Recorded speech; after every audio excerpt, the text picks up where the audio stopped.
रामकृष्ण हरी मंडळी, श्रावण महिना सुरू झालेला आहे आणि श्रावण महिन्याचा पहिला सोमवार आज आहे. त्यातच नागपंचमी. आपल्याला काही सेवा करायची आहे. श्रावण महिन्यात पार्थिव शिवलिंगाला अत्यंत खूपच महत्त्व आहे. त्याचप्रमाणे पार्थिव शिवलिंग हे सायंकाळच्या वेळेस केलं आणि त्याचबरोबर त्यांना भगवान शिवांना ज्या ज्या वस्तू प्रिय आहे त्या त्या वस्तू आज आपल्याला त्यांना अर्पण करायच्या आहे. श्रावण महिन्यात आपण दररोज पार्थिव शिवलिंग बनवू शकतो. कोणीही झाडाच्या कुंडीतली माती घ्यायची आणि थोडा गोळा करून पार्थिव शिवलिंग बनवायचं. त्याचप्रमाणे आपण शमीचं झाड, बेलाचे झाड, गुलाबाचे झाड किंवा आपल्या घरात जीही कुंडी असेल त्या कुंडीत दर सोमवारी किंवा दररोज आपण पार्थिव शिवलिंग बनवायचं.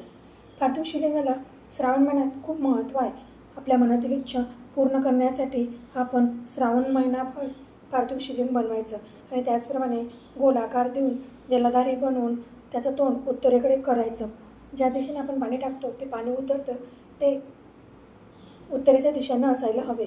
बघू शकता पार्थिव शिवलिंग मी बनवून घेतलेलं आहे. भगवान शिवाने ज्याही गोष्टी आवडीच्या आहेत त्या आपण अर्पण करायच्या आहे. जलाने, दही दुधाने, पंचामृताने अभिषेक करायचा आणि तांदूळाचे काहीही नसेल तर तांदूळाचे 2 दाणे आणि 1 बेलपत्र आपल्याला पार्थिव शिवलिंगावर अर्पण करायचे आणि आपल्या मनातील इच्छा बोलायच्या आणि आपण पूजा केल्याच्या नंतर पार्थिव शिवलिंग ज्या जागी आपण बनवले त्याच जागी त्यांचे विसर्जनसुद्धा करायचे. ताईंनो बघू शकता सुंदर अशी पूजा मी केलेली आहे. कापुराची आरती करून घेतलेली आहे. कापुराची आरती भगवान शिवांना खूप प्रिय आहे. त्याचप्रमाणे गुलाबाचे फूल, बेलपत्र, इथे 4 पानाचे बेलपत्र मी अर्पण केलेले आहे. क्वचितच आपल्याला 4 पानांचे बेलपत्र हे मिळते आणि बघू शकता आरती, धूप, दीप, नैवेद्य अर्पण करून सुंदर अशी पूजा माझी झालेली आहे.